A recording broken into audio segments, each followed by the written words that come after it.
ये खबर जरा हटके है। अब तक आपने तहसील और बैंकों में बकायेदारों के नामों की लिस्ट देखी होगी, लेकिन अंबेडकर नगर में एक चाय दुकानदार ने बकायेदारों की लिस्ट लगा दी।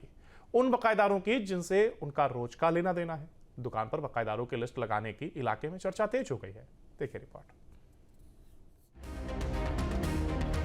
चाय दुकान पर बकायेदारों की लिस्ट, दीवार पर लिखवाए बकायेदारों के नाम, बकाया मांगने पर धमकी देने का आरोप,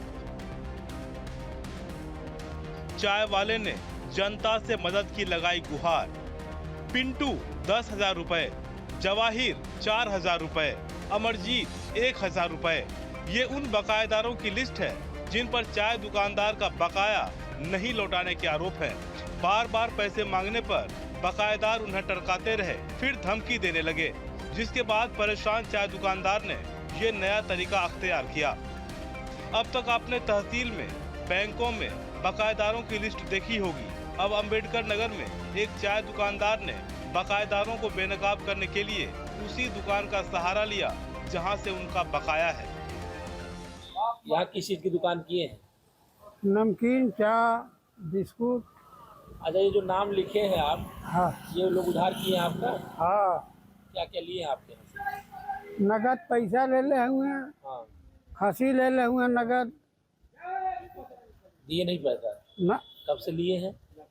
2 साल हो गए। तस्वीरें अंबेडकर नगर जिले के आलापुर तहसील इलाके से सामने आई है, जहां बिड़हर खास गांव में ढाबा चलाने वाले बाबा ने बार बार बकाया मांगने के बावजूद पैसा नहीं देने वाले बकायेदारों की सूची लगा दी।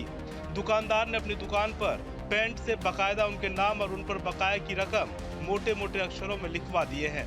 दुकानदार ने बकाया वसूलने के लिए ग्रामीणों से भी मदद मांगी है। आरोप है कि बकायेदार करीब 2 साल से दुकानदार का पैसा दबा कर बैठे हैं। दुकानदार पूरी तरीके से उस समय चर्चा में आ गया जब उसने अपने दुकान पर बकायेदारों की एक वॉल राइटिंग करवा दी। उसमें बाकायदा बकायेदारों का नाम है। छोटी सी दुकान है रामचंद्र की, बिड़हर खास में, आलापुर तहसील में, जहां पर वो चाय पानी बेचता है। लेकिन चाय उसके दुकान से कुछ लोग जो है उधार खा के चले गए। 5-5, 4-4, 5,000 रुपये, 6,000 रुपये का उधार खा के चले गए। अलग अलग लोग हैं, 2-3 लोग हैं जो पैसा मांगने पर भी जब नहीं दे रहे थे तो दुकानदार ने उनका नाम जो है अपने दुकान के बाहर बाकायदा पेंटर से बुला के लिखवा दिया। मांगे नहीं आप? मांगे, धमकी देने को। हाँ हाँ, तो थाने में शिकायत नहीं किए? क्या करिए, हमारे पास पूंजी है ना, बात कहाँ तो इस पे कहीं लिखवा दिए दुकान के आगे? तो क्या करिए। कब लिखवाए हैं? कब लिखवाए हैं इसको? परसों लिखे हुए। बिड़हर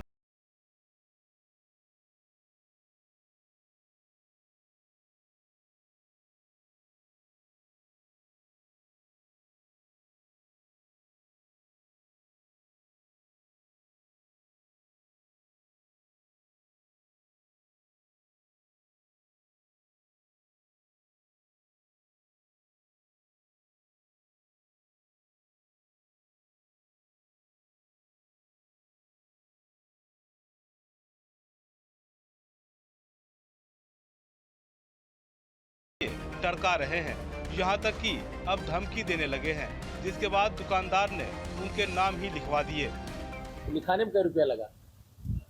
300 रुपया लगा। ये लोग पढ़े कि नहीं? अपना नाम पढ़े कि नहीं जो बकायेदार है? तो वो अइबे ना करते कुछ।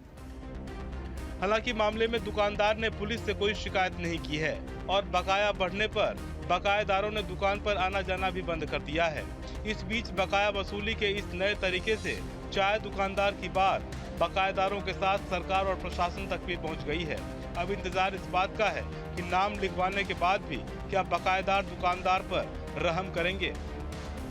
क्योंकि अभी तक आपने ये देखा होगा कि तहसील और बैंक वाले भी बड़े बकायेदारों की सूची जारी करते थे और अलग अलग स्थानों पे, सार्वजनिक स्थानों पे उसको चस्पा कराते। लेकिन दुकानदार का ये कारनामा अपने आप में एक नया और अनोखा है। देखने वाली बात यह होगी कि आखिर इससे अन्य दुकानदार या समाज में क्या लोग सीख लेते हैं, या बकायेदारों की लिस्ट इसी तरीके से आगे भी जारी रहेगी। अंबेडकर नगर से न्यूज स्टेट के लिए प्रवीण उपाध्याय।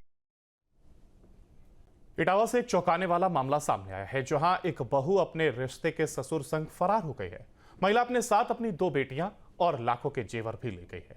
मामला इटावा के उसराहार थाना इलाके के एक गांव का है, जहां यह खबर अब पूरे इलाके में चर्चा का विषय बन गई है। पति 1 महीने से अपनी पत्नी और 2 बेटियों की तलाश कर रहा है। पुलिस में शिकायत दर्ज कराने के बाद भी कोई सुराग नहीं मिला है। इसलिए अब महिला के पति ने पत्नी को ढूंढने वाले को 20,000 रुपए का इनाम देने का भी ऐलान किया है। तो वहीं वरिष्ठ पुलिस अधीक्षक ने मामले की जांच कर जल्द ही कार्रवाई करने का आश्वासन दिया है। लगभग 1 महीने पहले उसराहार थाना क्षेत्र के भरतिया चौकी का मामला है। वहां से एक महिला अपने बच्चों के साथ चली गई थी। इस संबंध में उसके पति ने गुमशुदगी का मुकदमा दर्ज कराया था। इसी गुमशुदगी के जांच के संदर्भ में ये बात आई है कि वो अपने रिश्ते में तो उसका चाचा है, वो भी उसी दिन से गायब है। वो संभवतः उसके साथ गई हुई है। इस आधार पर गुमशुदगी को हम लोग अभियोग में परिवर्तित कर रहे हैं और बहुत जल्दी जो महिला है उसकी भी बरामदगी करेंगे और इसमें जो दोषी है उसके खिलाफ कार्रवाई करेंगे। इटावा में एक ऐसा मामला सामने आया है जहां एक परिवार में लगने वाले चाचा ही अपनी भतीजे की दुल्हन को फरार कर ले गई। इस पूरे मामले की जानकारी तब हुई जब 1 महीने तक पीड़ित पति थाने के चक्कर लगाता रहा और जब उसने इटावा एसएसपी से गुहार लगाई, जिसके बाद इटावा एसएसपी ने जो गुमशुदगी की रिपोर्ट थी वह नामजद रिपोर्ट दर्ज करने के आदेश दिए। पूरा मामला इटावा जनपद के उसराहार थाना क्षेत्र के एक गांव का है। बताया यह भी जा रहा है कि जो उसकी दुल्हन थी उसके साथ 2 बेटियां थी, उन बेटियों को भी वह ले गया है। साथ में घर से जेवरात भी गायब है।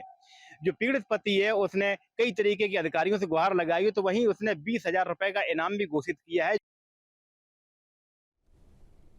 और इस बीच खबर मुख्यमंत्री योगी आदित्यनाथ आज कासगंज के दौरे पर रहेंगे, जहां सीएम योगी कासगंज वासियों को करीब 724 करोड़ की परियोजनाओं की सौगात देंगे। सीएम योगी 60 योजनाओं का शिलान्यास और लोकार्पण करेंगे, जिसमें 191 करोड़ की लागत से बनाई गई नई पुलिस लाइन का लोकार्पण भी शामिल है। मुख्यमंत्री के दौरे को लेकर के पुलिस और जिला प्रशासन पूरी तरह अलर्ट है। सीएम के दौरे के मद्देनजर सभी तैयारियां पूरी कर ली गई हैं और सुरक्षा के पुख्ता इंतजाम किए गए हैं। देखिए, कल जनपद कासगंज में जो नवनिर्मित रिजर्व पुलिस लाइंस है उसके लोकार्पण के लिए माननीय मुख्यमंत्री जी जनपद कासगंज में आ रहे हैं। सुरक्षा के दृष्टिगत भारी मात्रा में यहाँ पर पुलिस बल तैनात है। टेक्निकल और सर्विलांस के माध्यम से भी पैनी नजर रखी जा रही है। जो असामाजिक तत्व हैं उन्हें भी चिन्हित करके कार्रवाई की जा रही है। इसमें आसपास के कुछ जनपदों से भी फोर्स आया है। फोर्स पूरी तरह अलर्ट है। अभी यहाँ पर ब्रीफिंग की गई है। सभी व्यवस्थाएं सुचारू हैं एवं मजबूत हैं। गर्मी बढ़ रही है और जिसकी वजह से सड़क पर ड्यूटी करने वाले ट्रैफिक पुलिस की चुनौतियां भी बढ़ गई हैं। लिहाजा भीषण गर्मी और लू से बचाव के लिए यूपी में ट्रैफिक पुलिस को खास तरह के हेलमेट वितरित किए जा रहे हैं, जिसमें तापमान को नियंत्रित करने की सुविधा है, यानी गर्मी में भी ठंडी का एहसास होगा। देखिए रिपोर्ट। यूपी में सड़क पर परिवहन व्यवस्था सुचारू रखने के लिए सरकार ट्रैफिक पुलिस को आधुनिक सुविधाओं से लैस कर रही है। उन्हीं सुविधाओं में एक है ये खास हेलमेट। ट्रैफिक पुलिस का ये हेलमेट दिखने में भले ही आम हेलमेट की तरह लग रहा हो, पर इसमें खासियत है कि इसे पहनने से सिर गर्म नहीं होगा।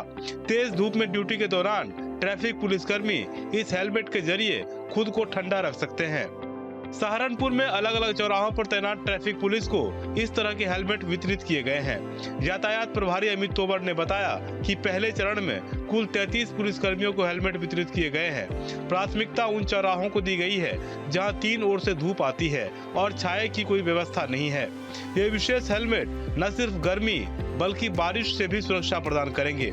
एक हेलमेट की कीमत 10 से 12,000 रुपए है। देखिए, यातायात निदेशालय से ट्रैफिक पुलिस जनपद सहारनपुर को 50 ऐसे हेलमेट उपलब्ध कराए गए हैं।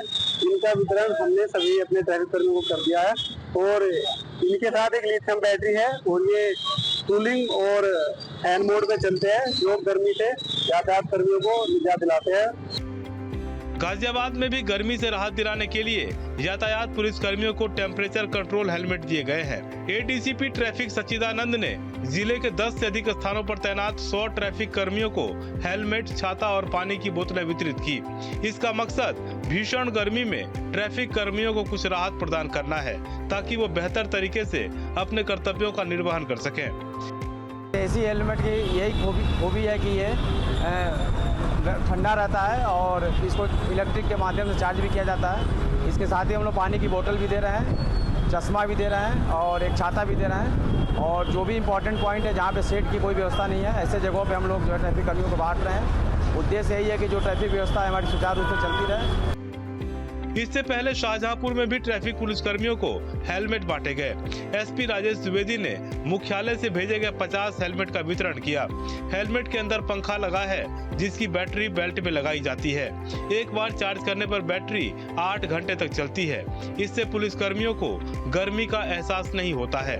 एसपी राजेश द्विवेदी ने खुद हेलमेट पहनकर इसकी क्वालिटी जांच की। उन्होंने कहा कि गर्मी की वजह से कभी कभी पुलिस कर्मियों को ड्यूटी स्थल से हटना पड़ता था। अब एसी हेलमेट की मदद से वे पूरी मुस्तैदी के साथ अपनी ड्यूटी कर सकेंगे।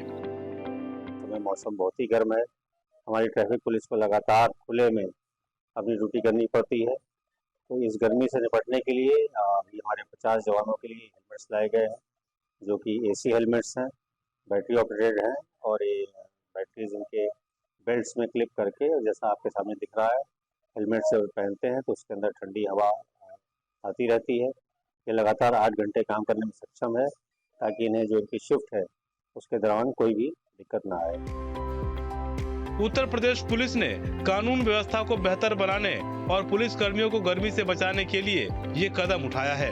ट्रैफिक पुलिस को खुले में ड्यूटी करनी पड़ती है, ऐसे में ये हेलमेट उनके लिए काफी मददगार साबित होंगे। ये पहल न सिर्फ पुलिस कर्मियों के स्वास्थ्य के प्रति प्रशासन की चिंता को दर्शाती है, बल्कि ये भी साबित करती है कि आधुनिक तकनीक का इस्तेमाल कर ड्यूटी की गुणवत्ता और मानवीय दृष्टिकोण दोनों को साधा जा सकता है। Team news state.